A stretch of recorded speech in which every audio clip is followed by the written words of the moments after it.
really interact much with the system that we have at school. So we're building kind of a modified Kratky system just to have at home.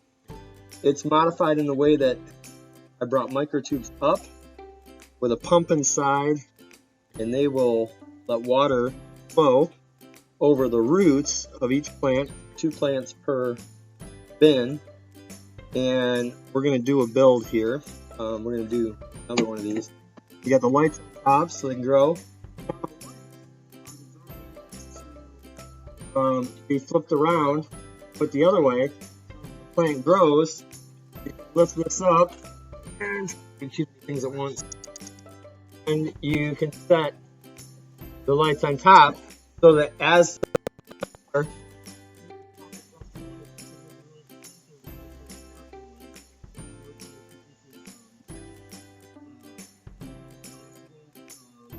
units run probably around $200 for 4 units. So put these lights back so that they're a little bit more easy to manage. Slide these out of the way and take a look inside the system so we can kind of see how we're going to build the next one. So what we do is, not sure if I can kind of get this off here.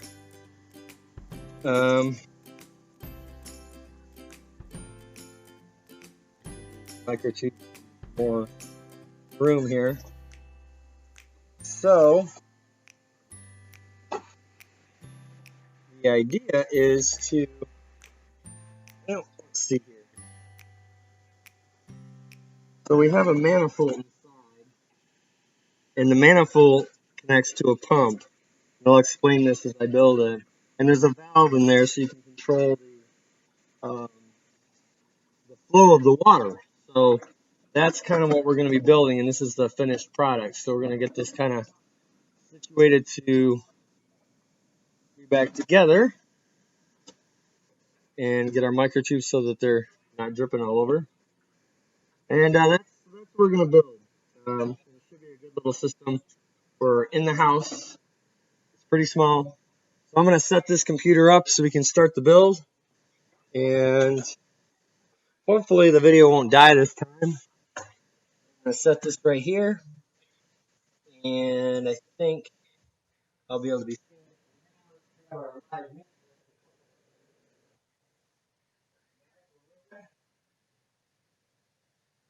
I'm going to set you guys up.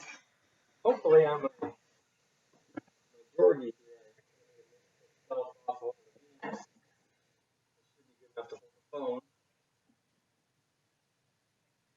Alright, so yeah, I think that will work good. Alright, so set up here. I should at least this time have everything. The last we tried to do a YouTube live video, and the problem was I didn't have all the tools right away. So the first thing that we want to do is we want to build the manifold. That's the water supply. So these are the pumps that we're using. I'll zoom in on this camera and this camera. And these are just 80 to 155 gallon. They're actually 155 gallons because the gallons per hour is determined by the height that the pump has to push the water. So if it's up, like, I think this is rated to 2 to 3 feet. So at 3 feet, it's probably around 75, 80 gallons per hour, which is more than enough for NFT hydroponics. So that's why we have to put the valve in to kind of really bring that flow back down. So these were on sale at Lowe's for $7 and some odd cents. Luckily, normally they're about 20, but you get the little pump, and it comes with a 1/2-inch adapter. But you get 2 adapters. We're going to use the 1/2-inch adapter. So this is 1/2-inch. What's that? What gallon is what? Oh, they're 17 gallon. So the totes are 17 gallon, which is pretty good size. It'll definitely work for tomatoes, peppers, any small leafy green. The cords when you get these pumps are pretty stiff, so you got to kind of get them laid out and so they stretch. And then all you do is you have the top here, this video, so you guys can see, and then you just push this in and it can come out. It's not glued in or anything. So that's your pump, and then you're starting to go. So we'll put that aside. Type of hose for the pumps. The thing, and with this system, because it's enclosed and dark, you could use the clear stuff that they have at Lowe's, but I'm going to use commercial hydroponic hose. This is 1/2 inch.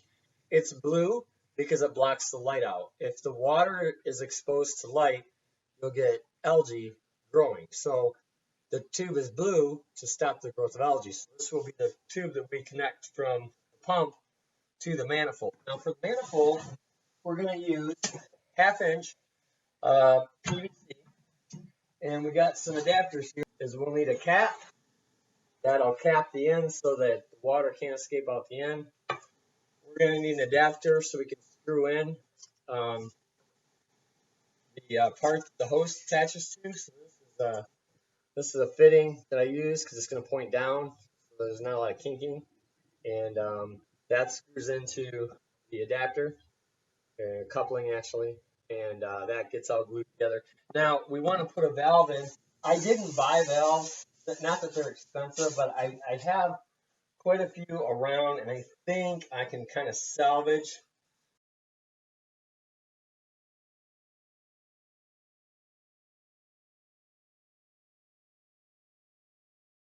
Sand that down just a little bit, just to make it so we get a good seal. We don't want it to leak, and it should be fine.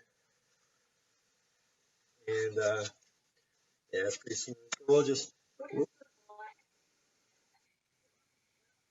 It is. This is a shutoff valve, but what we can do with this is we can kind of tighten it up to limit the flow of water, because this is going to shoot water pretty good.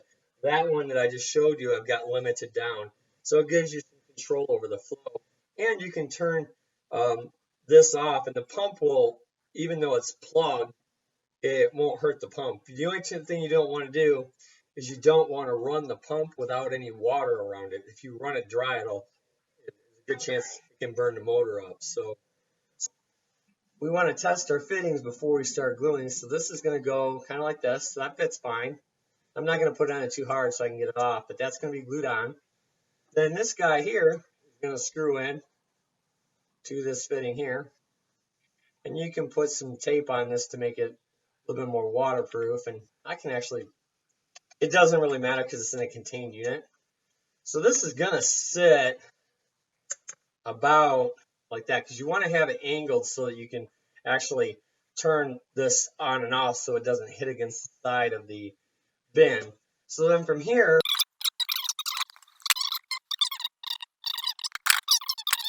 now we've got our manifold kind of in order, and I wait to glue stuff together just to make sure it's all the right dimension. Now when you do glue, it'll get a little bit shorter, which is fine. So this fits into the bin. Kind of see it's going to fit in like this, and we're gonna use some special tie wraps that have screw holes, so you can screw the tie wrap manifold into the sides of the bin so it sits up high. So we're looking good there. We got plenty of room, and now our next step is to I guess glue it together. So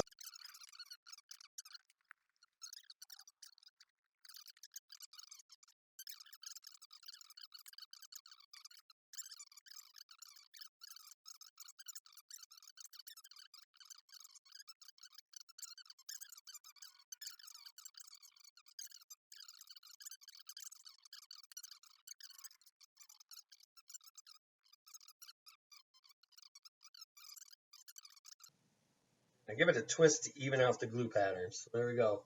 And that's going to be perfect. So there's our manifold.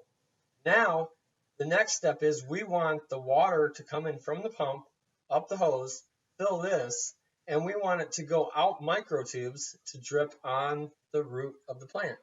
So our next step is to figure out where we want those. And the easiest way to do that is to put your top on the bin, because it's got diamonds or little squares all over. We know that we want to drill this square and this square. Now, it's going to probably be a little bit offset because of the valve is going to come right almost in line with that first square. So we grab our marker and we come as close to the valve as we can with a dot. And we want to get that dot kind of at the angle we want that tube to go. So remember, this is going to be angles, so you're going to want to go about, about like this. It's kind of weird because we're going to come back up through the top with the microtube. And then the next one is going to be almost in line right about here.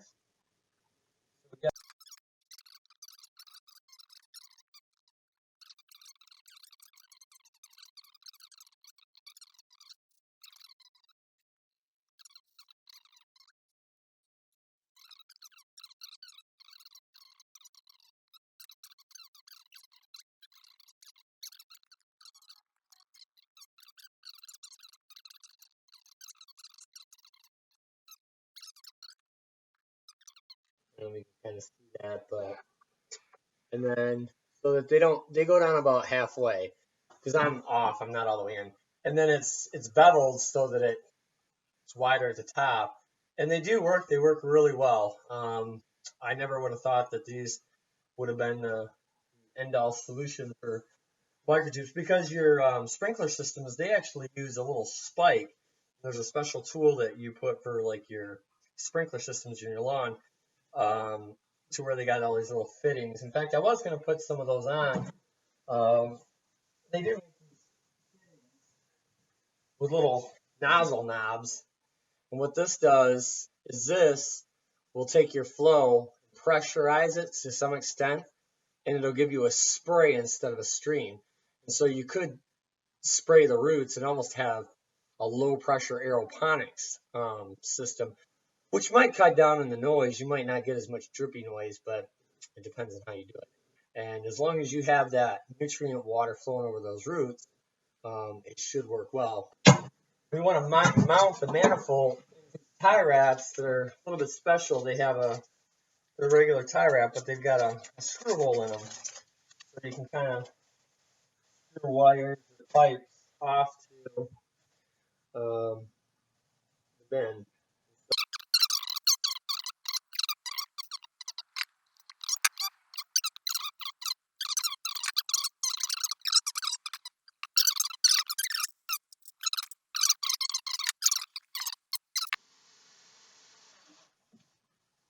There we go. So we got our manifold in place.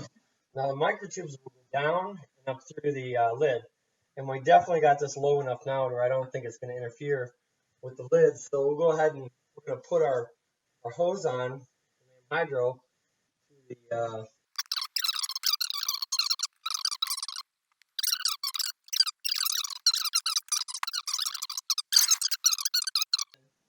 so we want to grab a big old inch and an eighth bit and get a hold one here. You want to go as high as possible because water gets too high, it can drip out. And there's a lip here, so you want to get centered so the plug can kind of weave through.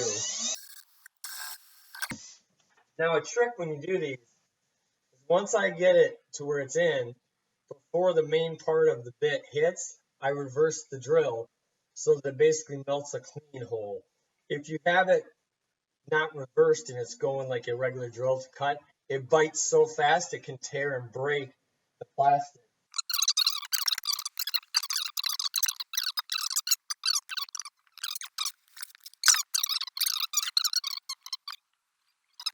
Here we go. We've got our pump, which will suction cup to the side, and we've got, really hard to see that, but the cord goes up through the hole, and the our feed line is nice and straight, not kinked up to the manifold, so we're good to go. Now, what we need to do is we're going to need to drill the holes for the top.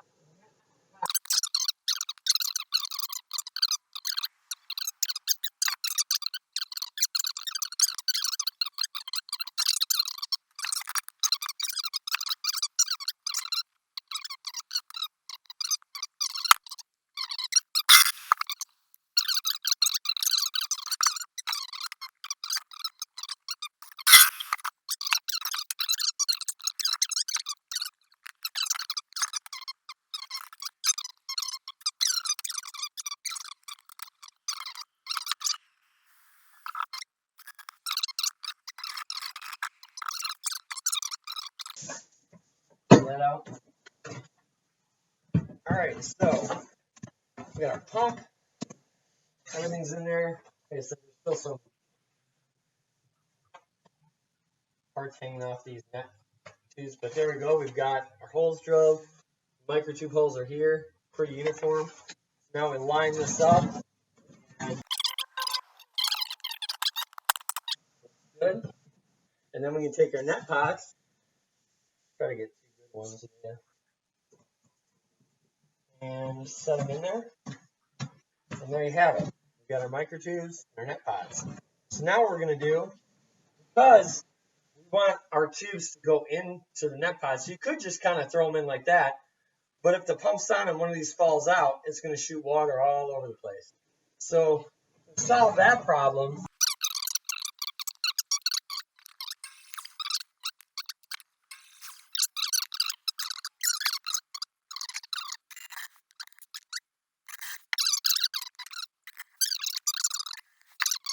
so for my commercial system, this is what I use. You take your microtube, go up one side and down the other, and look, it will automatically hold your microtube in the net pot, and it cannot get out by itself. And that's what'll keep this from making a mess, so people aren't frustrated and angry. So there we have our microtube holders, and that's basically the bottom of the system is done. And now all we have to do is the lights.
Okay. All right, so now we just grab our light, and yeah, it's gonna go that way. So I'm just gonna kind of guesstimate where the light needs to go.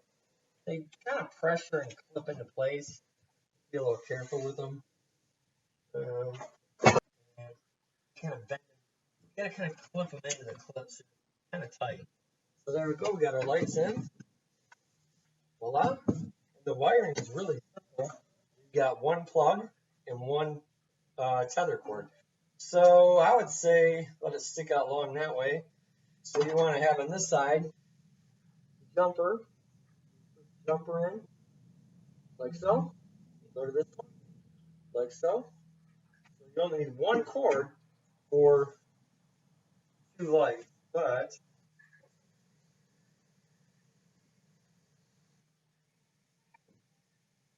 yeah, they snap. There's a rail on the sides, and they just clip in. Now they can fall, but they're pretty durable. They're probably not going to break. So what we're going to do is on this end here, let's see when I do that. This will be the feed end. So we're going to put the feed in. Doesn't matter which one you put it into.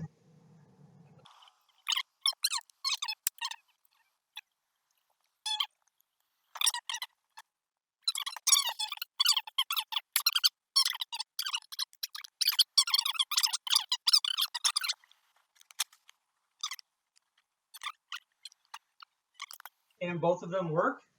And there's little switches here. You switch on and off. And I actually put the toad in the wrong way. You want the plugs to be the same way. So around, our plug will be inside the light. And we're just going to do a real quick test to make sure the pump kicks on so we know it works. You'll be able to hear it. Yep, pump works good. That was the idea, was to, if you're going to grow tomatoes, they're going to get big. You can put cages on these for them to grow up. And the lights can be adjustable. Now, the other option, if you have problems with the mounts for the lights, you could take the hardware off for the lights. You'll see how that works. And you could actually put the clips on the wall. You'd only need one clip per light. And then you could actually mount the light vertical to the wall and set the hydroponic system real close to the wall. Then you wouldn't need the light stand at all.